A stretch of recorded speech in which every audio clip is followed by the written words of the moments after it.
Welcome everyone to the Mastermind Book Club, to another important book that we have gone over this past week. What's the name of the book this week? Awake the Genius Within Your Mind. Author is Gardner Hunting.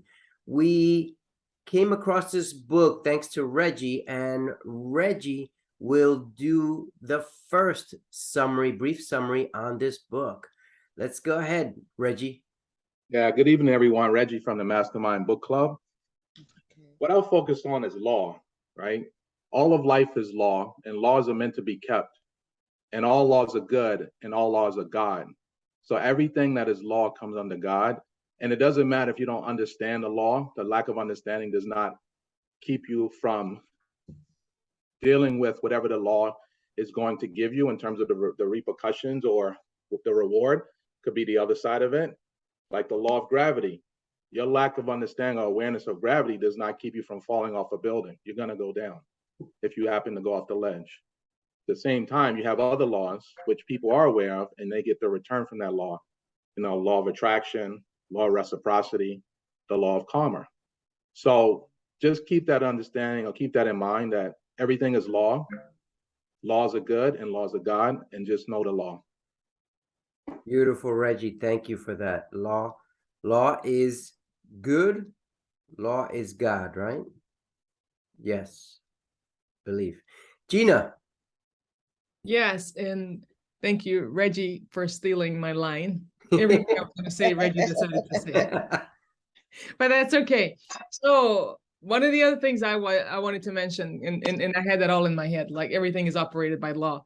But then the author mentions how long, we would wonder how long would it take for life to begin working for us if things are just not going, our way, or things aren't going to our liking necessarily. And he says that as soon as we begin making corrections in our lives and following those laws. A lot of people, just like Reggie was just saying, even whether you know about them or not, you're still affected by them. So a lot of people would anyway, I just lost my train of thought. So that's it. How long would it take actually for the law to operate? Okay, he was comparing it to like fixing our car. If our car is broken down, right? As soon as we can get the mechanic or whatever to fix that part of the car, then the car will be running again. So it can happen immediately as soon as we are able to, make the course corrections. Then things will start to operate the way we think that they should. Thank you, Gina. And that's the truth. It is sometimes we don't understand that, but that's the way it works. Tawana. Hey everybody.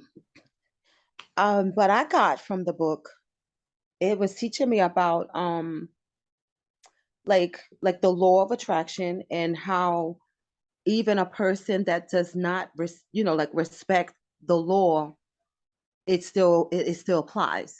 Like in the society that we're living in today, like you have a lot of people that are going against like the good laws that we're supposed to follow, like God's law, and there are a lot of people that's not following that law.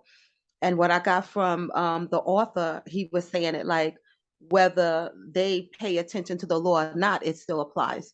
So it made me think a lot about society and the things that go on, and then it just lets me know that I'm on the right path because I'm about the good side of the law. So with that being said, I'm grateful. Thank you. Thank you, Ty. I know you're on the good side of the law. That's good. Charles. Good evening, everyone. What I got from the book pretty much states that the greatness in you comes through discipline. The discipline, as everyone has spoke, comes through a set of laws that we have. We have inner laws, which are laws that are already within us, that are God laws. And if we have more discipline, we can develop that genius or that greatness within us, and we can achieve the goals and destinies that we want. But the book talks about when we go against these laws, there's anarchy. And thus, when we look to God, he is the supreme, I guess the supreme being, and whatever he says is law. So God cannot lie. So what God says is automatic law, which is the goodness that's within all of us, which sort of hinted to in the book, that if we seek that discipline and to do the right things, go according to the law, that we will develop ourselves into that destiny and that greatness that we're supposed to achieve. Thank you very much. Thank you very much. The greatness that we want to achieve is of obviously following the law. Now, I want to tell you very quickly about two things in this book. Number one is we're always in a rush.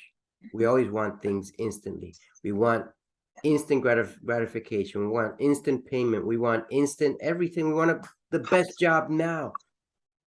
Slow it down. It's not instant. It takes time. People want to write a book. You can hear these advertisements out there. Write a book in 30 days. Yeah, you can write a book in 30 days. But is it going to be as good as the person who writes a book and takes a few years to write? I mean, I'm not the one to tell you that 30 days is the perfect time and that 4 years is wrong, or vice versa. But the reality is that those who have successful books have taken the time to do the right things. Now, I have plenty of books to write. I'm not there yet. I haven't even finished going through the audiobook on my second book, and I want to do it between Thursday and Friday of this week. And that's a promise, but I've been doing it, saying that for at least a few months now. The reality is that this is a category where we always fall into, is procrastinating. Taking time is good, but making sure that momentum stays momentous. This is the Mastermind group signing off with another powerful book on creating a better version of yourself. This book I highly recommend. It's short, brief, but it has a lot of information. Take care until next week, where we're going to review a bit longer book on us, humans. Take care.